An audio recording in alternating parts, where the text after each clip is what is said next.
right, folks.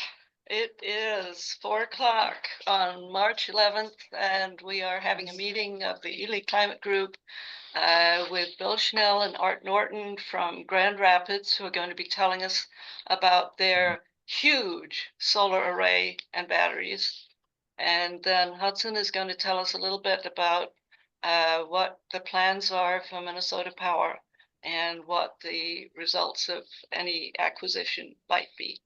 And before we start that, I've got a couple of announcements. First, on March 20th in Ely, we have the first meeting of the Ely Green Team, which is part of Ely's becoming a member of the Green Step program.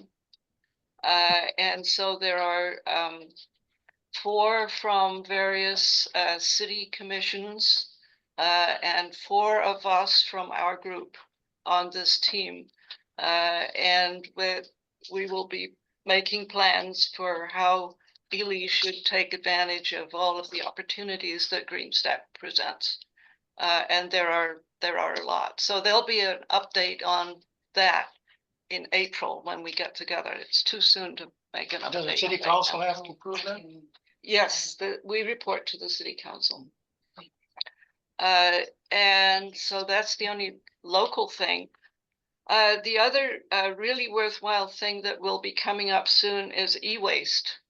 And there's a big demonstration March the 19th for e-waste recycling. We talked about that last year. This is a process whereby you pay an extra small amount when you buy an electronic item, and that goes into a fund that then pays for electronics recycling when you turn it in. It died in the legislature last year, and I think it has a better chance this year. You want to say anything about that? So this is a piece of legislation that is sponsored by our very own Roger Scraba, representative from Ely, and it's a bipartisan bill that has gone through its paces. Like Barb said last year, there were sort of 2 competing versions of the bill last year. Now there is one version that is supported by the counties. It is supported by the Pollution Control Agency. It is supported by the recycling industry. It is not supported by the manufacturers, who are going to be accountable for this fee. Surprise, surprise. But they're the only ones who hate it. And so it has gone through two committees at least, with vigorous testimony for and against. And I think it has a lot of support. And like I said, it's a bipartisan bill, so I'm optimistic that it will pass this session. So all of our electronics will be slightly more expensive when we buy them. Hooray! Or a lot more expensive because of tariffs.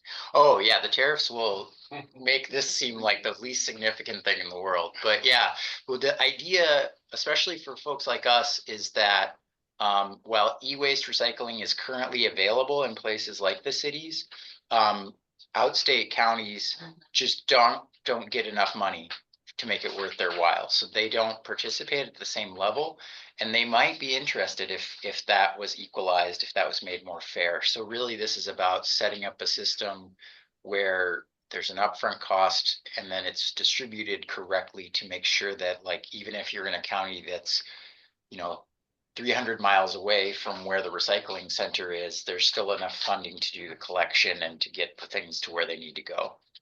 So yeah. Okay, so let's get to it. Art and Bill from Grand Rapids were some of the prime movers 10 years ago when they decided that they wanted to have a solar array. And they have built it up and worked the details from there on in. And remember that 10 years ago, maybe the winds were slightly against them, as we feel that the winds are slightly against us right now for getting solar on board, because they did a lot of their work during Trump 1, whereas now we're facing Trump 2. In any case, they have generously agreed to be here and talk to us. So let me pass it over to Bill and Art. Thank you. Well, thanks for having us. This is exciting for us to be able to tell our story, and maybe you folks can benefit from some of our mistakes along the way or celebrate our successes. We got started with help from the Sierra Club initially. They had a staffer, Natalie Cook, who came up here to make a presentation on solar, and a bunch of us attended that. And that was sort of the catalyst to get us start talking about it. And at the time, we were focused. The model was community solar, and it was designed to target folks who didn't have a good roof to do solar on their own property, and so you just get a subscription to an array, and and pay a little bit every month for that clean power. And that was the model we started with. We spent a couple of years getting to know our Grand Rapids Public Utility Commissioners. And luckily, Julie Kennedy, the general manager, was in our camp right from the get-go. We did not have to convince Julie that solar was a good idea for our community. But there were about 7 of us on our little team, and there were 5 commissioners. So each of us kind of adopted one of the commissioners with the idea of establishing a relationship with them that wasn't just built on showing up at their monthly meetings, and to make sure they understood what we were promoting. We took advantage of every avenue we could to get the word out in the community. We tabled at the county fair, public forums. We went around to all the service groups, the Elks, and you name it. We would write editorials for the local paper. And at the time, it was a local paper. And we had really great rapport with the folks who were running that. And they were always glad to have our copy to print. What else? We set up a Facebook page and a website. And we started looking for supporters. Natalie was good at getting us, of course, tied into the Sierra Club and what supports they had, which was not a lot of financial necessarily, but just expertise in public advocacy. Hey, Bill, Yeah, could I add in? Let's see. Am I on video? you Yeah. are. Yeah, Speaker? There we go. we can see Art. Yep. Oh, okay, good. And as we were preparing for this, I recalled why maybe the Sierra Club and other places were interested in community solar gardens, and so I dug into that a little bit. And so it was in 2013, so just a couple of years before that, the Public Utilities Commission of Minnesota mandated, I think there was a mandate to Xcel Energy, which doesn't cover our area. We're in northern Minnesota, but the rest of the state, they mandated that Xcel people in Xcel territory would be required that it could be offered to communities there. And I think Natalie Cook and the Sierra Club were kind of early encouragers of that idea, because it was really only a couple of years after that we got to know Natalie, and she started coming and helping us out. Yeah, Art, in a presentation I gave, there's about 320 community solar gardens in the Xcel footprint, and you are only number 2 in the Minnesota Power footprint. So good job. Wow, only number 2. Oh God. Well, Ely could be number 3. We'd like to be number 3. Yes, I think you will be. 320. Wow. Okay. All right, Bill, back to you. I wanted to, before we move on to the next slide, just mention Brett Pence with Minnesota Interfaith Power and Light. He took an interest in our project as soon as he heard about it, and was could be relied upon to come up with assistance when it was most needed. And he has a lot of expertise as an advocate, and he shared some of that with us, and we're really grateful. that he took us under his wing for a while there. That's right. And indirectly, well, he's with Interfaith Power and Light, but the Clean Energy Resource Team, Barb, do I recall correctly? That's where we met you? Yeah, that's correct. You and Bill sat next to each other. This was at a meeting in Grand Rapids for, oh, what, climate ambassadors? Yep, that's Something to right. that effect. And that kicked things off.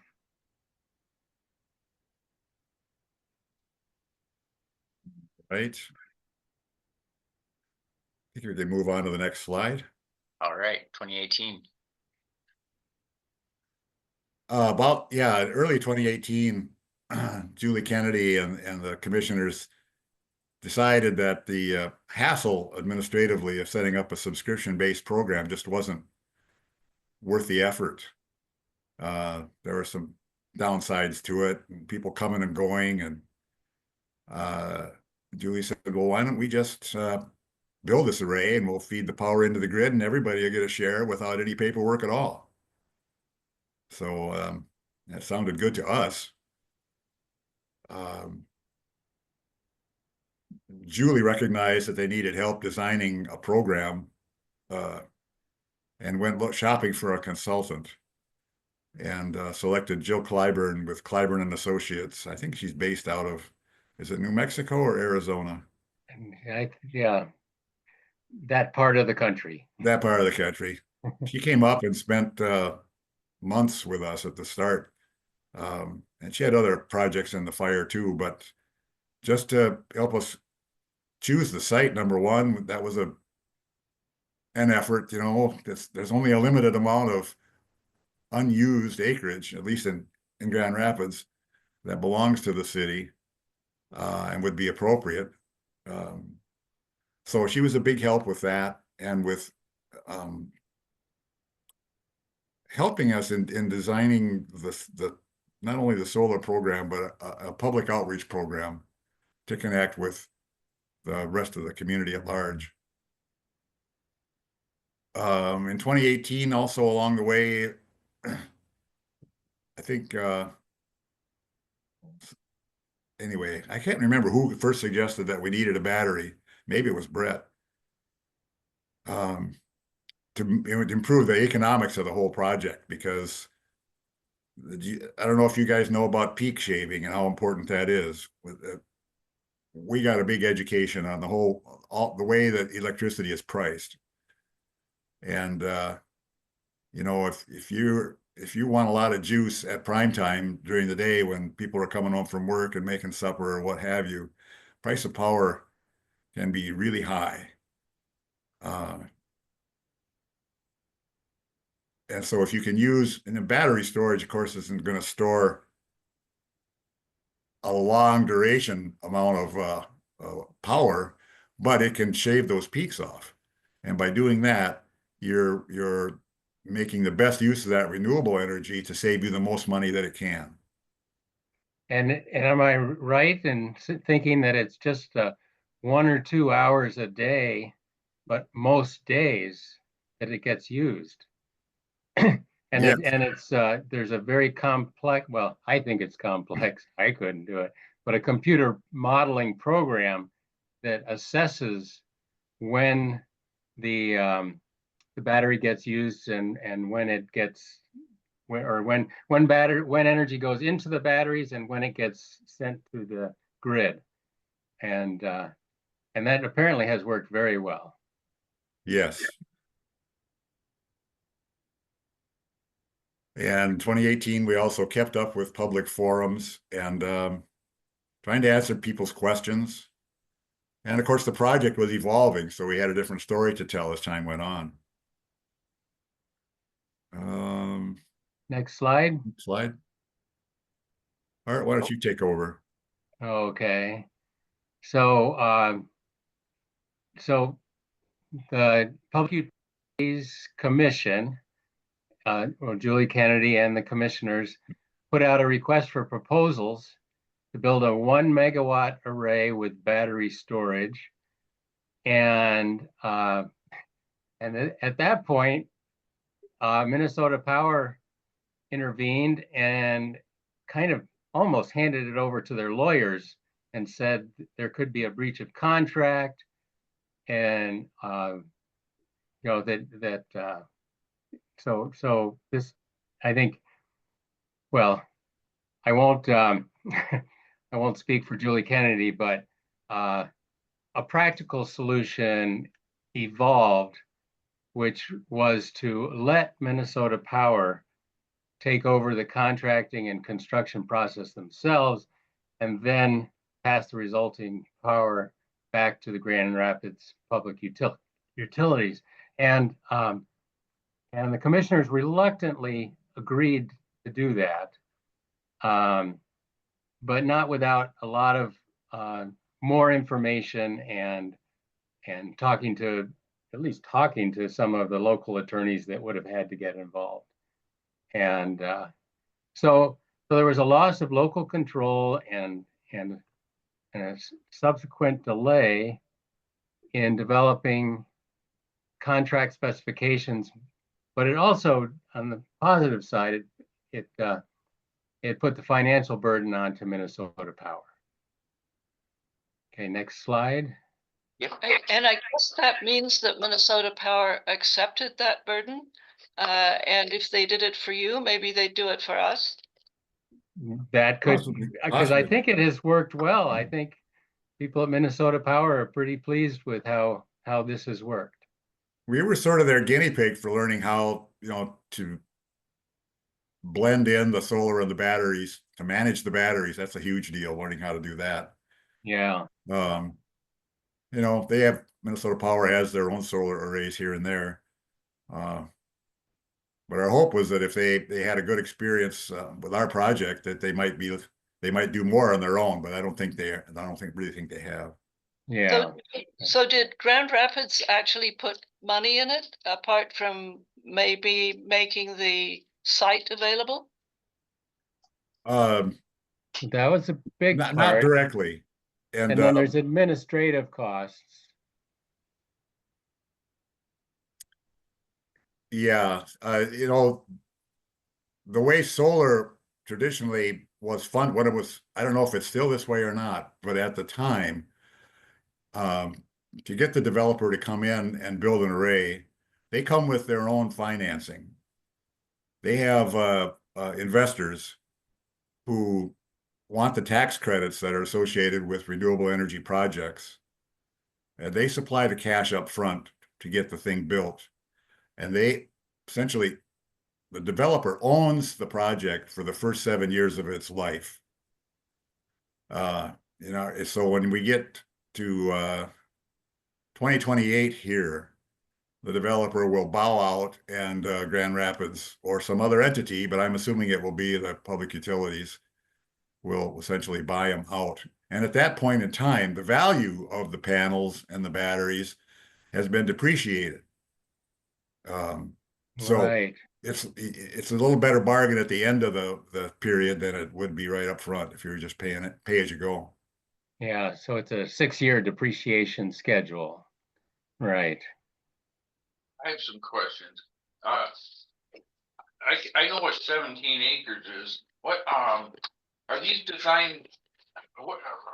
How many $1 million is the 17 acres? Is this a 10 million or a 50 million or $300 million project? I have no feel for it. Oh, Just roughly. gosh, Bill, I don't remember the number now. No, I don't million? have that number. We could get it 15 for you. million, but that's just a guess. Julie Okay. Julie Kennedy would know. And Yeah. it pretty much makes a lot of power in the summer. Does it make any power at all in the middle of the winter? Oh yeah, it Yes. definitely does. Yeah. We'll get into this. The solar panels are bifacial, Oh, okay. for one thing, and they rotate. They're on the rack system, and they face east in the morning and west in the late afternoon and straight up at noontime. And so when we see them laid out on the ground, they're running north-south. Correct. The road. Yeah, the axis, right. Yeah. Correct. They're running Okay. north-south. North We've and got a south. couple of good pictures that show that too. Well, I'll let you carry on. That's very interesting. I want to thank you. Yeah, no, and that's a fascinating part of it. And yeah, so well, let's save that because then you get into questions about snow. So back to our narrative. Access Clean Energy Team, that's us, was actively involved with the Grand Rapids Public Utilities and the commissioners and Minnesota Power to develop the terms of that bid package. And one of the requests was that the solar panels would come from Helene, which is a local or a regional company. And then there were 22 bids that were finally received. Managed to get that down into direct negotiations with the final 3 candidates. And Bill and I were still at the table. I mean, and it seemed to be a good faith effort between the commissioners and ourselves. So that was a real high point. And then the bidders suggested, and that resulted in a decision to double the size of the array from 1 megawatt to 2 megawatts, which would make better use of the batteries. So the battery storage didn't get changed, but the size of the array got changed, got doubled. And Minnesota Power, as it turns out, as we found out that when it came to adding that 2nd megawatt of solar panels, that Helene wasn't able to supply them, and Minnesota Power or US Solar, which was the bidder, or the successful bidder, was able to find bifacial panels that were as similar as possible to Helene, because they weren't able, Helene was not able to supply them. And then lastly, US Solar, and they're a Minnesota company, or based in Minnesota, but they're countrywide, was selected as the project developer. One of our other inputs in the bidding process was to try to, in terms of sourcing the battery, if there was a source, Oh, right. local source on the range, and the Ziegler ended up supplying the batteries. They don't manufacture lithium batteries at their facility up here, but they were the conduit that provided the batteries. And yeah, good point. At the bottom of this slide, it's April of 22, the solar power generation began. Then in October of 2022, battery storage goes live. Well, the reason there was that 6-month lag in there is that the first batch of batteries caught fire and burned up, and they had to be replaced. And that was on the developer to do that. It didn't cost us locally anything. I think lithium, it's kind of a touchy element sometimes. Anyway, I'll go through this slide here. So yeah, we did. Oh, Gart, you think you covered everything here pretty much? Yeah. So next slide. Okay. Yeah, Mike has a question in the comments about any lessons learned. I feel like you guys learned something about battery fires. Yeah, I apologize to Mike. I wasn't able to read the chat and talk at the same time, so I X'd out his chat, which is still there. Yeah. So there's the north-south orientation. You're looking south, and it's what I think 17 acres, and there they are, and that would be midday. And so next slide. Yep. Do they move? Do they turn left to right? Yes, Yeah. they rotate all day long. Next slide will show you. Okay, great. There we go. There. So now that's you're an looking early morning west. shot there. Or wait, you're looking east. The panels are facing west. No, it's the other way around. Oh, okay. Yeah, this installation with the battery is right Okay, near so- the access road off of, on airport. Oh, you're right. So that's morning. And since they do rotate through the day, it tends to not accumulate snow to the degree that a stationary panel would, because they're And rotating. they also pick up energy on their backside, right? Correct. On their That's top correct. side. So Yeah. the stuff that gets reflected off the snow gets caught too. Some of it, Right. yeah. So in wintertime, when we're not getting as much solar gain, period, then that's a God, whoever invented those, boy, they did a good job. So anyhow, Do they cost twice as much as the ones that only, no, they don't cost twice as much. no, they don't. I don't remember the numbers, but I don't And- either. and you're looking on the right-hand side are the two battery storage units. And that's Totaling, just 2 containers of batteries? It's Yeah, like that's- shipping containers, yeah. Yeah. that's it. Oh, Yeah. How much battery do you guys have? 1 megawatt. 1 megawatt. 1 megawatt for 1 hour or 2.5 hours. 2.5 hours? Oh, wow. Yeah. What's the rated efficiency of the panels? Did you guys hear that? How much does each panel produce? Yeah, I don't know. I don't know either. You'd certainly get that number, I'm sure, from Yeah, Helene. these big industrial ones, get like 500 watts on the front and another 100 on the back through Is the there a bifacial. percentage efficiency, like 18%, 25%? If they're brand new, then yeah, you're in the right ballpark. Do you guys know what the efficiency was when they were new? No, Okay. No. that's above my pay grade. Small details on a very big project. When the panels are laid out flat at noon, how much space is between them about? 4 feet or 2 feet? More like 8 feet. Oh, That's okay. a guess. Yeah, 8 to 10, I'd say. Yeah, 10. Yeah, no, if they're too close together, they'd be shading each other in the morning and evening.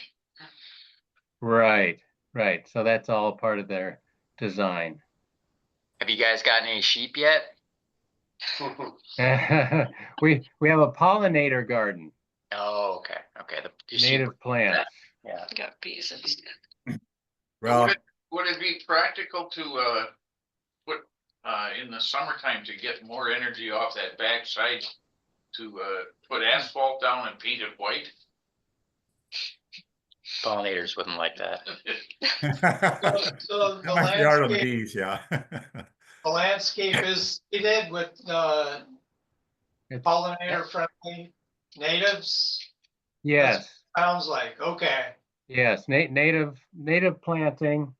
And it's a company that was part of Prairie, or a spinoff of Prairie Restorations Company, Oh. if you're familiar with them. And a local beekeeper has got the hives, the Oh. beehives. Nice, okay. How And long it's- is the beekeeper been doing all right? Do you know? Yeah, it's rough. No, I think it's, well, Okay. and the pollinator garden, I don't know. I don't know if struggling is the right word. It just takes time to develop. Well, Doesn't it- happen overnight. Doesn't happen in 1 year. The whole site is a sand pile. It was really rolly.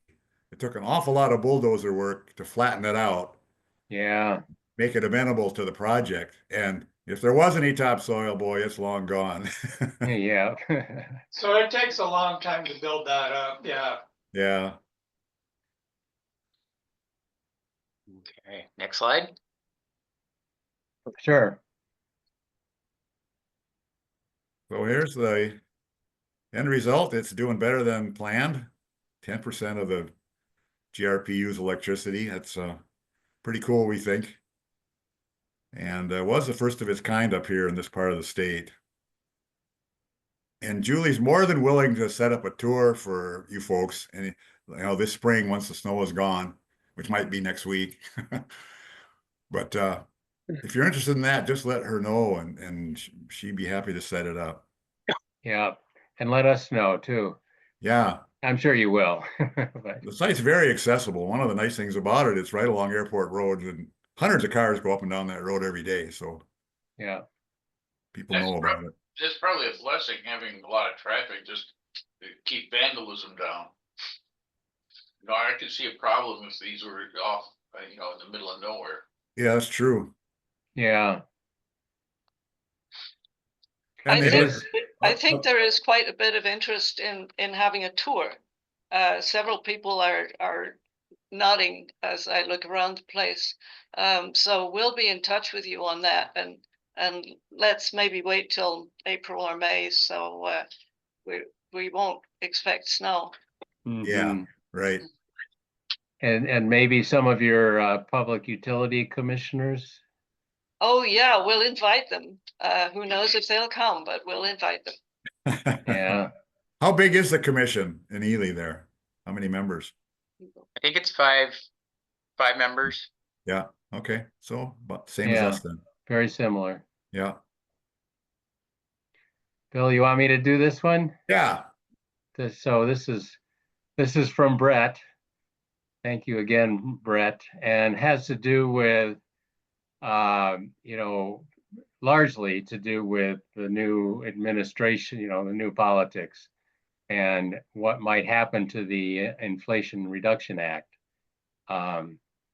So Brett's got a good handle on a lot of these things, and he sent these out. So the federal tax credits continue to be alive 1 month into the administration, but as no surprise, the tax credits are having to do with clean energy are being discussed for elimination.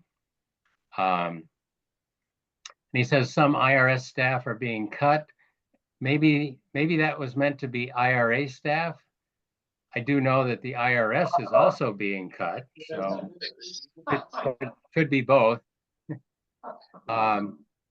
And then he said it's far more likely than not that the current tax credits will remain in place this year because one has to change federal law to change the tax code, although I don't think Trump knows that. And that will require a bill to pass both houses of Congress through the process of reconciliation. And there's still support for different aspects of the IRA because it's funding projects in blue states and red states all across the country. And that seems to be increasing in this political environment. So. Well, the main takeaway here is, you know, it's a lot of uncertainty going forward, but the sooner you could get a project developed, the better, probably. Yeah. And in 4 years, I mean, it took us what, 7, 8 years. So in 4 years, somebody else might be a president. That's so optimistic. Yeah. You know, 10 He years can't from run now, again. 10 years from now, we might be a Canadian province. Everything could be different. I don't think they want us. No, they don't. So we have your question slide up, but I'm gonna stop screen sharing so everyone can see your smiling faces on our TV screen. I'm gonna put you guys up on the big screen. If we should go, Mike, you gotta repeat what you said in the chat so that we don't have to go back and read it, okay? So Yeah, that's what I was you're up, gonna Mike. say. That I put some information in the chat. I wrote up an article about this project that was published in the Two Harbors paper, Lake County Press, and there were many links in that article. But I put the link in the chat from the city of Grand Rapids that has a lot of the specs on this for folks if they want to look that up. And I just want to say congratulations again to Bill and Art for you and your colleagues making this happen, because it's a great example of a really important project. I was also going to say that you talked about the battery fire, and the Form Energy's iron air battery just went through all of its testing that proved that it is not flammable at all. They have UL listing that says this can't burn. So just so you know, for future projects, that battery is, that's going to be a great opportunity for folks. Oh, that's great to hear. Yeah. And I can talk more about the availability of the IRA funds too, for those that want to hear it, but I'll shut up for now. Question for Mike about the iron air battery. You just said something about the iron air battery. Is there one working right now? Or was that a, First one is going to go into the substation for Great River Energy's Cambridge substation. It's going to be installed sometime before July 1st. That's the first one ever. Hmm. is that in southern Minnesota then? Central, Central? north of the cities. Okay, I had read an article that said that that had already been turned on a couple months ago, so no, okay, No, that All right. one's been made. okay. Okay, other questions? Oh. We got a lot of questions in along the way. Yeah. Yeah. I would say, to the last point about the tax credits, Ely, is hopefully going to benefit from one of those for the fast car charger that they're hoping to build at the trailhead. So we have some skin in the game of keeping those credits alive. And then also recently in a congressional hearing, Basin, which is a gigantic power cooperative in North Dakota that owns 1 million coal plants. They actively lobbied to keep the tax credits because they would like to keep the tax credits so they can build the projects that they have currently got in the queue. So it would getting rid of these tax credits at their level would interrupt just billions of dollars of planned development. So it would not be a light thing for Congress to take away. And then just another plug for Brett Pence. One of the things that Brett Pence does at Minnesota Interfaith Power and Light is he sorted out how these credits work for churches who do not pay taxes. And then he's very good at helping churches get pretty large solar installations done on their gigantic roofs, because churches generally have the long view and they also have big roofs. So I'll echo those guys' plug for talking to Brett Pence if you ever have an interest in learning more about that. Thanks, Add, Hudson. so I'll add in Grand Rapids, when you come down for a tour, there is a Zion Lutheran Church has done that. And they took advantage of the tax credits to be able to fund that. And maybe they'd give a tour also. Double tour, that's awesome. Okay. Well, I think we should thank Bill and Art for putting this all together and potentially for hosting us in a couple of months. So yay, well done. Thank you. Very nice. Yeah, thanks for your interest in the project. Yeah, Hang around for a few minutes and hear what Hudson has to say. Yeah, if you guys don't mind, you guys talked about Minnesota Power at its best, and I can talk about them at their worst. okay. Yeah, so I met Bill because I was actually in Grand Rapids trying to get him excited about this topic. But hi folks, Hudson Kingston here again. I work at Cure. I'm an attorney there. So Minnesota Power announced back about a year ago that it was for sale and that it was looking at getting acquired by private equity stakeholders, the Canadian Pension Plan, and something Infrastructure Partners, GIP, Global Infrastructure Partners, a nice friendly name. Since then, Global Infrastructure Partners has been acquired by BlackRock. So Minnesota Power would not be directly owned by BlackRock, but they would be indirectly owned by BlackRock. This is a process that's happening now, and there will be a report in mid-July, and then the final decision from the Public Utilities Commission will be in the early fall. Who owns Minnesota Power now? So that's a great question. So on the spectrum of power companies, you have Ely as a municipal utility. It is owned and controlled by the people because it is part of your local government. Then you have rural electric cooperatives. Those are democratically owned nonprofits. And Minnesota Power is an investor-owned utility. So it is currently owned as a public company on the stock market. Anybody can buy a share of Minnesota Power. And as a result, it has to have a certain amount of transparency, and it owes certain things to its investors and the public, because it has to do SEC filings and it has to be accountable for the way that it does its books. And, you know, it's accountable for keeping its credit ratings and basically running the business well. So currently it is a publicly traded company that, and this acquisition would mean that it is no longer a publicly traded company and doesn't have to do those SEC things anymore. Is it the same entity as Elite? No, Elite is a larger company, but Minnesota Power is the largest part of Elite. And the other parts of Elite are not regulated utilities, and they don't have the same amount of potential for profit as Minnesota Power does. So Minnesota Power is the crown jewel of a bigger company called Elite.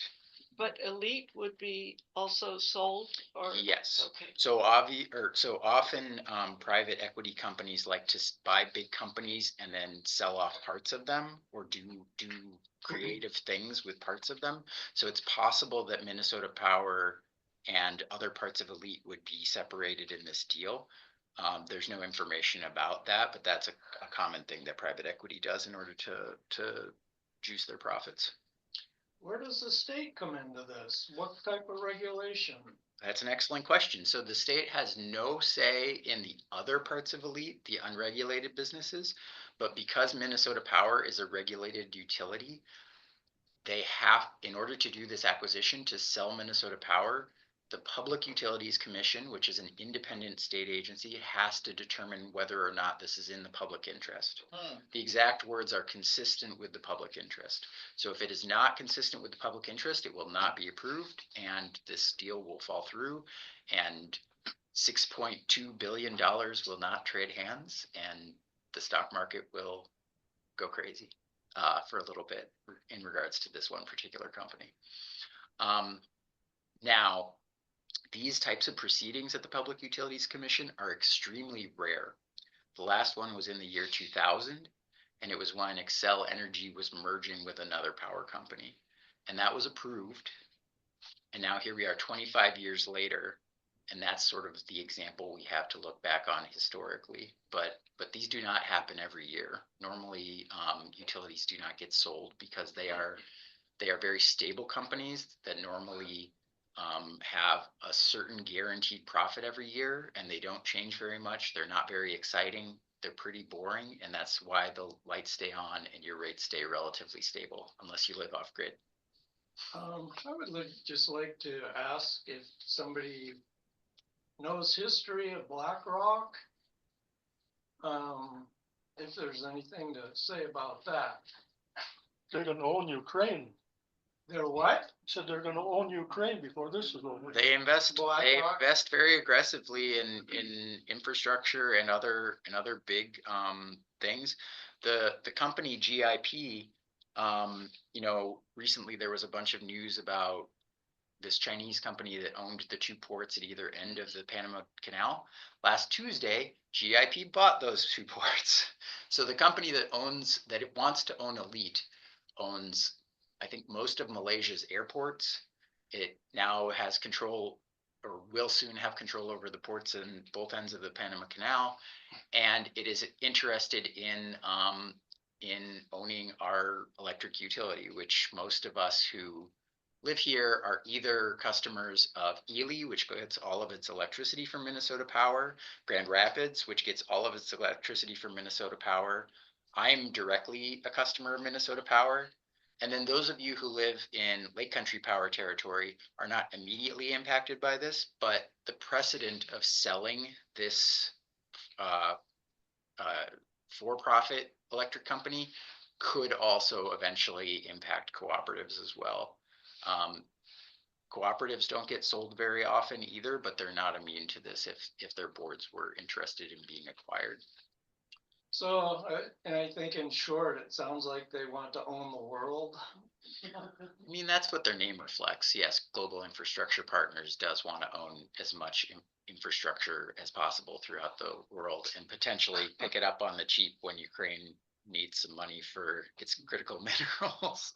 They just bought the ports on each end of the Panama Canal. They Yeah, yeah, just finished it yeah. last That month or just, so. that just happened, yep. So yeah, so it is interesting. We have provided testimony against the deal. One of the things that my expert brought up is that GIP recently ran a solar company fairly poorly and is being sued. The company has gone bankrupt and they're being sued for submitting not very truthful financial reports, and therefore not being able to get financing going forward because their PwC no longer wanted to work with them because of the allegedly fraudulent financial reports. So I mean, it's a company that owns a lot of things and like physical things all over the world, and they manage these things to maximize profits for their customers who have put up the money for these deals. And I cannot predict the future. I do not know exactly what will happen with Minnesota Power, but generally private equity ownership adds a certain amount of not boringness to the operation of a company. Private equity often leverages a company, which means they increase its debt so that they can pay back money in to acquire other things. And then also, as was said in the article I sent around, they're buying this company at a significant premium, which our expert estimated to be at $1.5 billion. And if they're paying $1.5 billion more than the company is worth, then they expect to get that money back from someone. And usually the way they make money is from the ratepayers. So the people paying for the electricity. So it does make one think about going off grid and just being the power company oneself, but a lot of us will be left, even if a few of us do get a lot of solar panels and batteries. Mary Lee, I have a question. Yeah. I don't know if this relates to the topic or not. The news in the last couple of days, the Ontario Prime Minister is threatening to put a 25% tariff on the electricity that Canada sells to our state, the two other states. How much power at the present time does Minnesota Power buy from Canada? 11% of Minnesota's power is coming from Manitoba through an existing deal with Manitoba Hydro. I just learned in an article today, Manitoba Hydro is a crown company, which is run by the province of Manitoba. So if they want to cut off that electricity or they want to put tariffs similar to what Ontario did, it should be fairly easy for them to do those things. Obviously, if they breach a contract, they'll get sued and there will be consequences and things like that. I don't expect that they'll cut us off from the power, but Manitoba could do what Ontario did if they wanted to, and that would get passed along to us pretty quickly in a rate increase. but Yeah, the well, exposure this- from Ontario is less. So that Ontario news is not, that electricity doesn't come to northern Minnesota as far as I know. I think it probably serves further south in the state. What I heard actually from Julie at Grand Rapids Power was that Minnesota Power buys about $300,000 of Ontario power, Okay, which is a tiny amount compared with the yeah, bills that they pay. And Per so year? 25, I believe so. So 25% on that is not going to be a very large amount. we won't notice it as customers, yeah. Yeah, that's I think right after lunch, the administration announced they're not gonna go ahead with the additional 25% tariff. Which one, the Canadians? I think it was Who announced that? the steel and aluminum one. I was listening on the radio. You had The administration, I believe, announced that they were not gonna go ahead with the additional 25% tariff. In other words, leaving that 25%. Okay, so the Premier of Ontario and Mr. Trump said that they're supposed to start those tomorrow. So That's it. so I think, yeah, what Jerry's saying is there will still be there'll be a steel and aluminum tariff tomorrow for 25%, but not 50%. So they canceled the big up that they were going to do. The last I heard was that the premier of Ontario is going to continue to tariff electricity until all of the tariffs go away. So That's what he said. so he hasn't backed down, and he's not really the kind of guy. You could look up his brother. They're a political dynasty. They don't back down for anything. They're they've been accused of being Donald Trump-like in the past. So Hudson, will this tariff discussion affect the process that you're talking about with the buying out of Minnesota Power? It will not significantly change the deal because we as ratepayers pick up all that surplus. Like, it's not going to largely impact their ability to make money. It will, I think in the short term, it'll make a lot more folks who don't think about their power company aware of the exposure we all have as customers, because these are regulated monopolies, but if you want to have electricity, you have to pay the power company. And if the power company is suddenly owned by a private equity firm that needs to make really high profits over a short period of time, your experience with your company will change a lot. Some of the concerns are that they will not only attempt to increase rates, but also they will scale back on all of the services that don't earn them extra money. So for example, when we had the power outage, when the lineman came and fixed that thing in a few hours, and I mean, that was a hell of a job. That was a transmission power line. It was dangerous. It was like lighting the road on fire. That doesn't earn them any money. So they get compensated for that cost, but they just get paid back for what it cost them to do that. They don't get a profit margin, whereas on their rates, they get a guaranteed rate of return. So one of the concerns is that they will maximize the things that they get money off of, and they will minimize anything that costs them money. And one thing that this is called in the business, I believe, is gold plating, where instead of building the most prudent energy resource in order to achieve the goal, they'll build something like they'll build 5 nuclear power plants instead of putting in some solar panels. And like, the great thing for them is they get a guaranteed rate of return on whatever they build. So if they can build, I'm making up numbers now, but if they can build $10 billion worth of stuff, that's better to them than if they had achieved the same amount of clean energy with $1 billion, because if they can build $10 billion, then they get a guaranteed rate on 10 billion instead of a guaranteed rate on 1. And that's how regulated monopoly energy works. It seems to me that the PUC would be derelict in its duty if they approved this. And that if the PUC is doing the right thing, these types of companies should not be attractive to be taken over by private equity companies. And maybe that's why there hasn't been one for 25 years. But nonetheless, the PUC is scheduling all these hearings around the place to get input on it. So it seems like the PUC has not decided that this is just a no-go, that they are seriously considering whether this should happen. I wonder why they are considering. Yeah, I mean, I would say that the company has a right to be heard, and they're paying for this process, I believe. So while it's taking a huge amount of government and stakeholder resources, once they submitted this application to the PUC and the application was deemed to be complete, the process will go through the process. It would have been very strange if the PUC had said, absolutely not, we're not even going to hear you out. So we're in the process of them being heard out. That said, generally when a utility asks for something from the PUC, it gets adjusted and then it gets approved.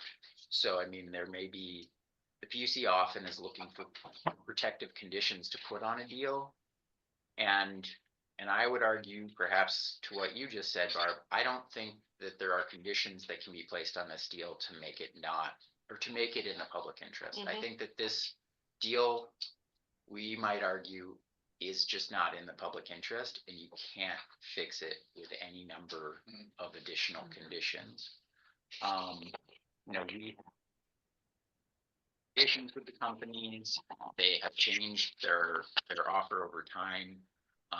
They think that there are protections built in, and we just don't think that those protections are anywhere sufficient. But I mean, other parties have made, have gotten, settlements on fully funding low-income programs. The current employees have gotten a tentative extension of their union contract for an additional 2 years.